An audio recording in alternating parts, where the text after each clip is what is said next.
Hi, I'm Cindy. Without faith, it is impossible to please God. What is faith? Here's what faith is, as told to us in the Holy Bible in Hebrews chapter 11. Now, faith is confidence in what we hope for, and assurance about what we do not see. This is what the ancients were commended for. By faith, we understand that the universe was formed at God's command, so that what is seen was not made out of what was visible. By faith, Abel brought God a better offering than Cain did. By faith, he was commended as righteous when God spoke well of his offerings. And by faith, Abel still speaks, even though he is dead. By faith, Enoch was taken from this life so that he did not experience death. He could not be found because God had taken him away. For before he was taken, he was commended as one who pleased God. And without faith, it is impossible to please God, because anyone who comes to him must believe that he exists and that he rewards those who earnestly seek him. By faith, Noah, when warned about things not yet seen, in holy fear, built an ark to save his family. By his faith, he condemned the world and became heir of the righteousness that is in keeping with faith. By faith, Abraham, when called to go to a place he would later receive as his inheritance, obeyed and went, even though he did not know where he was going. By faith, he made his home in the promised land like a stranger in a foreign country. He lived in tents, as did Isaac and Jacob, who were heirs with him of the same promise.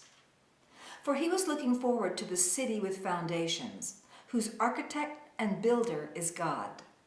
And by faith, even Sarah, who was past childbearing age, was enabled to bear children, because she considered him faithful who had made the promise. And so from this one man, and he as good as dead, came descendants as numerous as the stars in the sky, and as countless as the sand on the seashore. All these people were still living by faith when they died. They did not receive the things promised. They only saw them and welcomed them from a distance, admitting they were foreigners and strangers on earth. People who say such things show that they are looking for a country of their own. If they had been thinking of the country they had left, they would have had opportunity to return. Instead, they were longing for a better country, a heavenly one. Therefore, God is not ashamed to be called their God, for he has prepared a city for them. By faith, Abraham, when God tested him, offered Isaac as a sacrifice. He who had embraced the promises was about to sacrifice his one and only son, even though God had said to him, "It is through Isaac that your offspring will be reckoned." Abraham reasoned that God could even raise the dead, and so in a manner of speaking, he did receive Isaac back from death. By faith, Isaac blessed Jacob and Esau in regard to their future. By faith, Jacob, when he was dying, blessed each of Joseph's sons and worshipped as he leaned on the top of his staff. By faith, Joseph, when his end was near, spoke about the exodus of the Israelites from Egypt and gave instructions concerning the burial of his bones. By faith, Moses' parents hid him for 3 months after he was born, because they saw he was no ordinary child, and they were not afraid of the king's edict.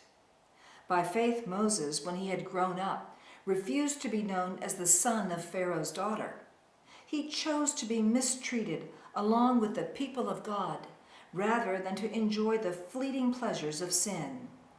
He regarded disgrace for the sake of Christ as of greater value than the treasures of Egypt, because he was looking ahead to his reward. By faith he left Egypt, not fearing the king's anger. He persevered because he saw him who is invisible.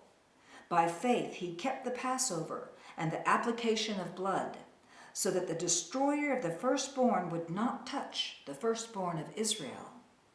By faith the people passed through the Red Sea as on dry land, But when the Egyptians tried to do so, they were drowned. By faith, the walls of Jericho fell, after the army had marched around them for 7 days. By faith, the prostitute Rahab, because she welcomed the spies, was not killed with those who were disobedient. And what more shall I say?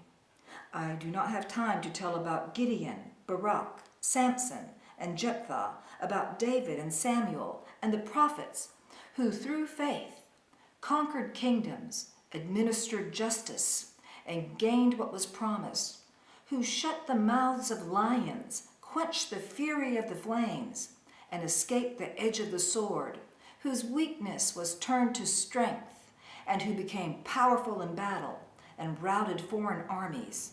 Women received back their dead, raised to life again. There were others who were tortured, refusing to be released, so that they might gain an even better resurrection. Some faced jeers and flogging, and even chains and imprisonment. They were put to death by stoning. They were sawed in two. They were killed by the sword. They went about in sheepskins and goatskins, destitute, persecuted, and mistreated. The world was not worthy of them. They wandered in deserts and mountains, living in caves and in holes in the ground. These were all commended for their faith. Yet none of them received what had been promised, since God had planned something better for us, so that only together with us would they be made perfect. That's Hebrews chapter 11 from the Holy Bible. Thanks for listening.